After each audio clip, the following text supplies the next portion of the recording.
Episode की शुरुआत में हमें मेन कैरेक्टर डेंजी दिखाया जाता है। डेंजी एक काफी ज्यादा अजीब सा सपना देख रहा था, जहाँ पर वो एक सुनसान सी गली के अंदर था। डेंजी को उस गली से बाहर निकलने का दरवाजा दिखता है, लेकिन तभी उसकी नींद खुल जाती है और नींद से उठ जाने पर डेंजी अपने काम पर जाने लगता है। और रास्ते में हमें बताया जाता है कि डेंजी के सर पर काफी ज्यादा कर्ज मौजूद है और उस कर्ज को चुकाने के लिए डेंजी इस महीने करीब 60,000 के पेड़ काट चुका है। उसने 2.2 मिलियन के अंदर अपनी एक किडनी बेच दी है और इसी के चलते उसने अपनी एक आंख और अपना एक टेस्टिकल भी बेच दिया है।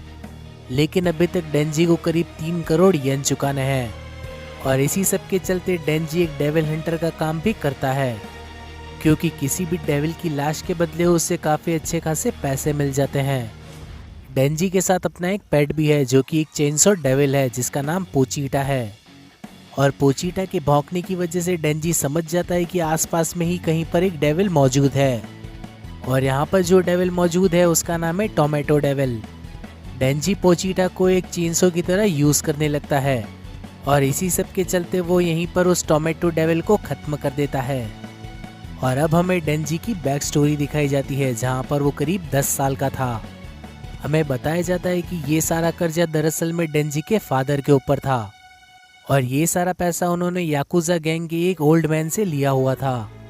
और जब वो ये कर्जा नहीं चुका पाए तो उन्होंने अपनी ही जान ले ली और इसी सब के चलते वो सारा कर्जा डेंजी के ऊपर आ गया।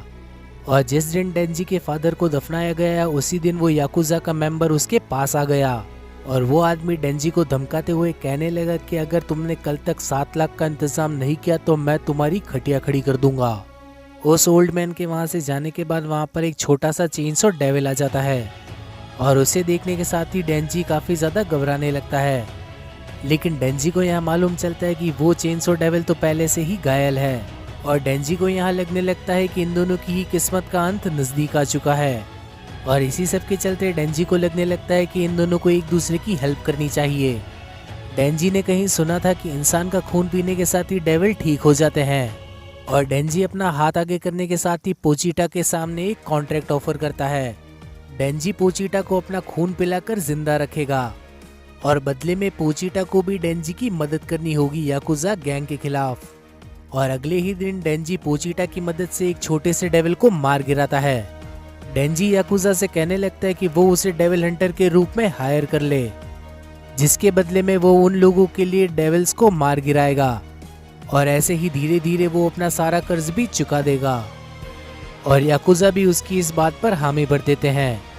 कहानी फिर से प्रेजेंट टाइम के अंदर शिफ्ट हो जाती है, जहाँ से डेंजी से मिलने के लिए वही ओल्ड मैन आया था। वो डेंजी से कहने लगते हैं कि ब्लैक मार्केट के अंदर टोमेटो डेविल की कीमत करीब 4 लाख है, लेकिन कई सारी कॉस्ट कटिंग के बाद डेंजी को खाली 70,000 येन ही दिए जाते हैं। बेचारे डेंजी का काफी बुरा काट दिया गया। इस सब के बाद पानी और बिजली का खर्चा मिलाने के बाद डेंजी के पास खाली सिर्फ 1800 येन ही बचते हैं और सिर्फ इतने से ही पैसों के अंदर डेंजी को पूरे महीने का गुजारा करना था। और इसी पर डेंजी पोचीटा से कहने लगता है कि आज के दिन भी इन लोगों को सिर्फ एक ब्रेड का स्लाइस खाकर ही काम चलाना होगा। और इतने सालों की गरीबी के बाद डेंजी के लिए ये चीज कोई बड़ी बात नहीं थी। और तभी डेंजी के पास एक याकुजा का मेंबर आ जाता है जो कि उसका मजाक उड़ाने लगता है। वो याकुजा का मेंबर डेंजी से कहने लगता है कि अगर तुम ये जलती हुई सिगरेट निगल लो तो मैं तुम्हें 100 येन दूंगा। और डेंजी भी बिना कुछ सोचे समझे बिल्कुल ऐसा ही करता है और वो याकुजा का आदमी डेंजी का मजाक बनाते हुए वहां से उसे पैसे देकर निकल जाता है। इस सब के बाद हमें डेंजी का घर दिखाया जाता है जो कि जंगल में बना हुआ था और ये जगह दरअसल में एक छोटा सा शेड थी। हम यहाँ पर डेंजी और पोचीटा दोनों को ही ब्रेड की एक छोटी सी स्लाइस खाते हुए देखते हैं। डेंजी की अपनी कोई सोशल लाइफ नहीं है, दोस्त के नाम पर उसके पास सिर्फ पोचीटा ही है। और डेंजी को हाल फिलहाल में ही मालूम चला है कि ब्रेड को सूखा नहीं खाया जाता बल्कि इसके ऊपर जैम लगाकर खाया जाता है। लेकिन जैम तो सिर्फ इन दोनों के लिए एक सपना ही है। जब तक डेंजी अपना कर्जा नहीं उतार लेता तब तक इन दोनों की जिंदगी बिल्कुल ऐसी ही रहने वाली है। डेंजी को इस बात का भी डर है कि वो सिंगल ही मर जाएगा, क्योंकि डेंजी किसी भी लड़की को इस छोटी सी झोपड़ी के अंदर इनवाइट नहीं करना चाहता और ना ही डेंजी किसी लड़की को एक महंगे रेस्टोरेंट के अंदर ले जा सकता है। और मरने से पहले डेंजी का खाली एक ही सपना है कि उसकी कोई गर्लफ्रेंड हो। और यहाँ पर पोचीटा आराम से उसकी सभी बातें सुन रहा था। डेंजी को यहाँ पर नींद आने लगती है, लेकिन भूखा होने की वजह से वो सो भी नहीं पा रहा था। और अपनी नींद के अंदर डेंजी एक ऐसा सपना देखना चाहता था जहाँ पर वो ब्रेड पर जैम लगा कर खाए, और इसी के साथ वो सपने में एक लड़की के साथ फ्लर्ट भी करना चाहता था, और उसी के साथ साथ वो वीडियो गेम भी खेलना चाहता था। ये सभी वही सपने थे जो कि एक आम आदमी देखा करता है। और अब अचानक से डेंजी बहुत बुरी कदर से खांसने लगता है, और डेंजी के मुंह के अंदर से कई सारा खून निकल रहा था। डेंजी की मॉम को दिल की बीमारी थी, और डेंजी को ऐसा लग रहा है कि ये बीमारी अब उसे भी लग चुकी है, यानी कि कुछ ही समय के अंदर डेंजी की भी मौत हो जाएगी। अचानक से वही याकुजा का ओल्ड मैन डेंजी के दरवाजे पर आ जाता है, और वो डेंजी से कहने लगता है कि उसे आज ही के दिन में एक और डेविल मारना है। और अब वो ओल्ड मैन डेंजी को एक वेयर हाउस के पास में लेकर आ जाता है, जो कि शहर से काफी ज्यादा दूर था। डेंजी अब उस ओल्ड मैन का पीछा करते हुए उस वेयर हाउस के अंदर जाने लगता है, लेकिन तभी एक आदमी पीछे से आने के साथ ही डेंजी और पोचीटा को तलवार के साथ ही स्टैब कर देता है।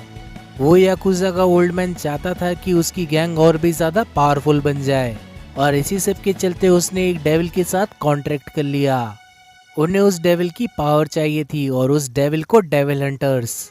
लेकिन याकुजा के लोगों ने एक ज़ॉम्बी डेविल के साथ कॉन्ट्रैक्ट कर लिया था, यानी कि कॉन्ट्रैक्ट पूरा होने के साथ ही वो लोग ज़ॉम्बीज बन जाएंगे, और उन सभी को कंट्रोल वही ज़ॉम्बी डेविल करेगा। वहाँ मौजूद पूरा याकुजा गैंग ज़ॉम्बी डेविल के कंट्रोल में आ चुका था, और क्योंकि ज़ॉम्बी डेविल को डेविल हंटर से नफरत है, तो वो डेंजी को टुकड़े टुकड़े करके उसे कचरे के डब्बे में फेंकने का ऑर्डर दे देता है। डेंजी अधमरी हालत में वहाँ से भागने की कोशिश करने लगता है, लेकिन इस सब का कोई फायदा नहीं था। वो सभी ज़ॉम्बीज डेंजी को स्टैब करने लगते हैं, और बेचारा डेंजी जमीन पर रेंगते हुए सोचने लगता है कि उसे तो ज्यादा पैसों की भी चाह नहीं थी। वो बेचारा तो सिर्फ एक नॉर्मल सी लाइफ जीना चाहता था, लेकिन अब तो वो भी उसके नसीब में नहीं आने वाली। और अब वो सभी ज़ॉम्बीज मिलकर डेंजी और पोचीटा के टुकड़े करने के साथ ही उन्हें कचरे के डिब्बे में फेंक देते हैं। यहाँ पर डेंजी की मौत हो चुकी थी, और पोचीटा भी बस मरने ही वाला था। लेकिन तभी डेंजी का एक बूंद खून पोचीटा के मुंह में आ गिरता है, और इसी सब के चलते पोचीटा जरा सा हील होने लगता है। और तभी उसे डेंजी की कही हुई एक बात याद आने लगती है। जब डेंजी पेड़ काटा करता था, तब उसने एक बार पोचीटा से एक बात कही थी, एक ना एक दिन वो जरूर डेविल से लड़ाई करते हुए मारा जाएगा। और इसी के चलते पोचीटा या तो भूख से मारा जाएगा, या फिर कोई डेविल हंटर उसे मार गिराएगा। और डेंजी ने कहीं पर ऐसा सुना था कि डेविल्स के पास एक ऐसी पावर होती है जिस वजह से वो मरे हुए इंसानों को हील कर सकते हैं। और डेंजी कहता है कि अगर वो मर जाए तो पोचीटा उसके शरीर को पजेस कर ले, और याकुजा से दूर भागकर एक नॉर्मल लाइफ जिए।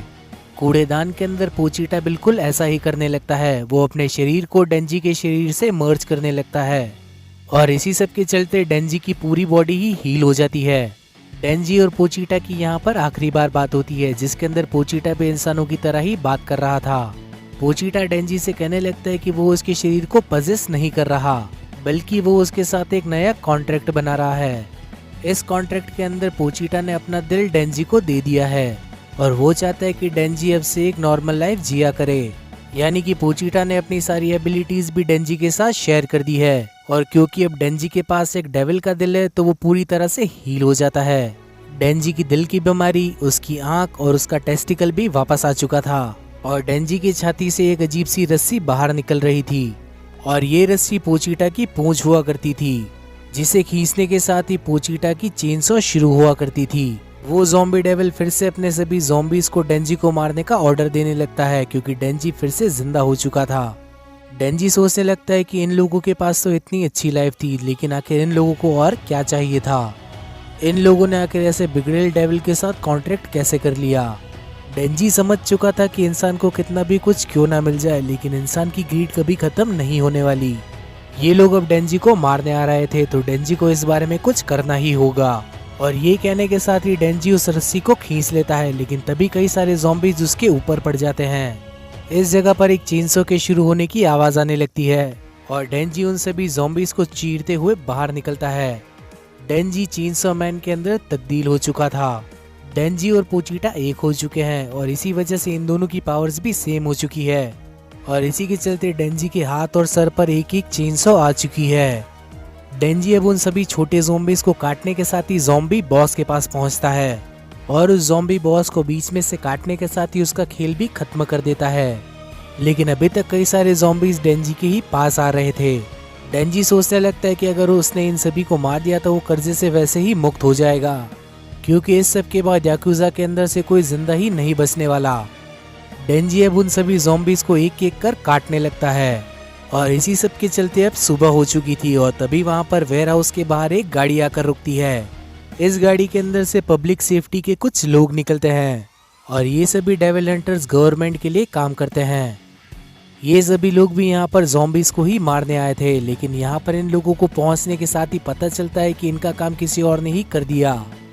ज़ॉम्बीज की लाशों के बीच में इन लोगों को चेनसॉ मैन दिखाई देता है और एक डेविल हंटर को लगने लगता है कि ये भी कोई राक्षस है तो इसे भी मार देना चाहिए। लेकिन माकीमा की सूंघने की शक्ति काफी ज्यादा थी और माकीमा बताने लगती है कि ये तो ना कोई इंसान है ना ही कोई डेविल। माकीमा अब डेंजी के पास आकर खड़ी हो चुकी थी और डेंजी थकान की वजह से नीचे गिरने लगता है। वो गिरते हुए माकीमा से कहने लगता है कि उसे हक कर ले और माकीमा बिल्कुल ऐसा ही करती है, जिस वजह से डेंजी के मुंह पर लगी चेनसॉ अब पिघल जाती है। डेंजी अब फिर से एक इंसान की तरह ही दिखने लगता है और अब माकीमा डेंजी को दो ऑप्शंस देती है, या तो वो उसे यहीं पर मार सकती है या फिर वो उसे अपना पालतू बनाकर अपने पास रखेगी। और डेंजी तो वैसे ही नहीं मरना चाहता था, जिस पर वो माकीमा से पूछने लगता है कि आखिर उसे नाश्ते में क्या मिलेगा, जिस पर माकीमा बताने लगती है कि उसे ब्रेड जैम और सैलेड मिला करेगा। और ये सारी चीजें तो डेंजी के लिए वैसे ही एक सपने जैसी थी, जिसके चलते डेंजी तुरंत ही माकीमा का पेट बनने के लिए राजी हो जाता है। और बस इसी सब के चलते ये एपिसोड भी यहीं पर खत्म हो जाता है। और अगर आप लोग चाहते हो कि मैं इसका एपिसोड नंबर 2 जल्द से जल्द लेकर आ जाऊँ तो कमेंट सेक्शन के अंदर चेनसॉ मैन लिख देना। और आखिर में इस वीडियो को लाइक करने के साथ ही चैनल को भी सब्सक्राइब करना मत भूलना और अंत में नोटिफिकेशन बेल को भी ऑन कर लेना, ताकि फ्यूचर में आने वाली वीडियो